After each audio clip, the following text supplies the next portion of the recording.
Hello. On this first Sunday of Lent, we are going to introduce a weekly video during Lent and Easter focused on the culture of generosity. In other words, focusing on recognizing how much God gives us and how we thank Him in return with the gift of our own time, talent, and treasure. Another practice during Lent is almsgiving. But I'd like to start on this first Sunday and just ask this question. Has someone ever asked you a question or said something that really struck you? In fact, it just sort of got in your craw and made you really think and contemplate about that question. That happened to me a couple of weeks ago as several of our staff from our Catholic family attended a retreat at the Benedictine Retreat Center in Schuyler, put on by the Archdiocese of Omaha. We were visiting on Monday evening. I got to spend that Monday and Tuesday with them, and it was a great blessing. The retreat was very good in just filling us up. Oftentimes as priests and those who work in the church, we often don't take the time for ourselves to get filled up. This retreat did very good at filling us up. And so on that Monday evening, the group of us that were there together were visiting. And a friend of mine from Norfolk, she's the director of evangelization at Sacred Heart Parish and in that parish family. Her name is Ellen. She sat down and was visiting with us, and then she asked this question. So what's your next big thing? And each of the staff responded somewhat according to the work that they're doing in their respective area in our Catholic family of parishes. And then it was my turn. And I shared our new rally cry and the discernment my leadership team and I had spent in prayer and discerning where the Lord was calling us and what we have now shared since the beginning of Lent to live life in the right order. But that night when I went to my room after we had talked for some time, I did my evening prayer, my night prayer, and that question, so what's your next big thing, really struck me.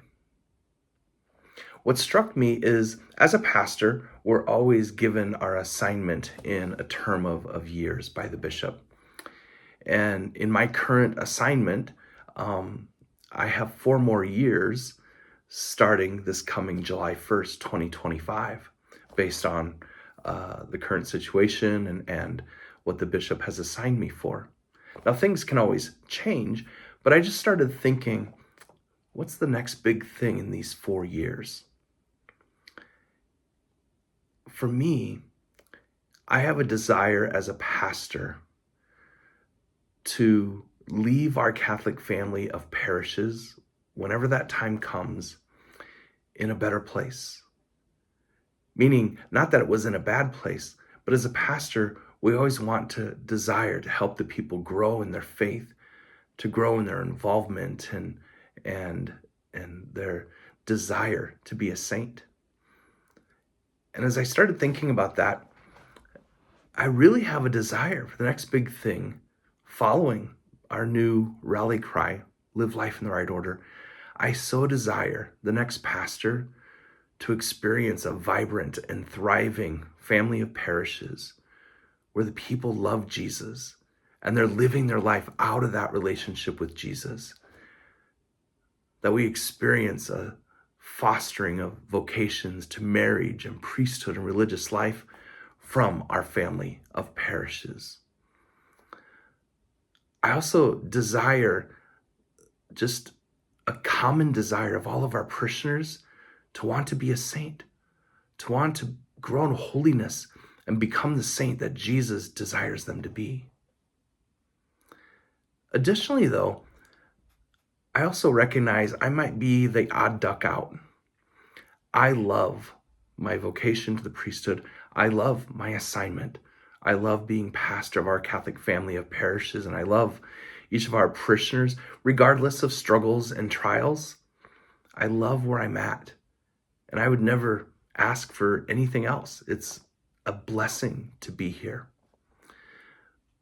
But it's also a big task.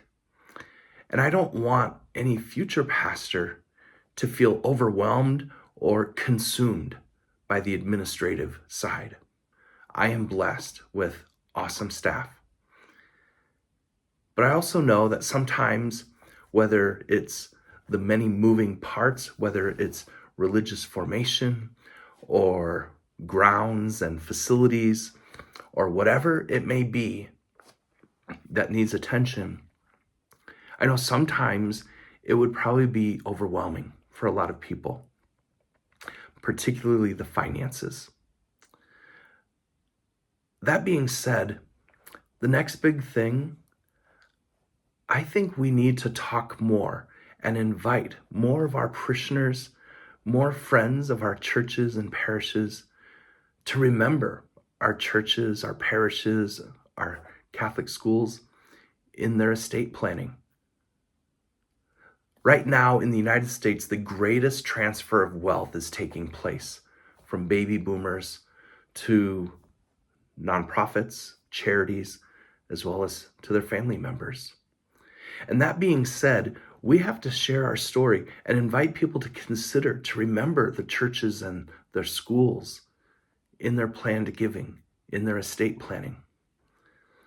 In reality, I would say each of our 4 parishes, All Saints, Holy Angels, Holy Family, and St. Rose of Lima, each of the parishes should seek to raise their endowment dollars up to a minimum of $3 million each, wherever they're at now.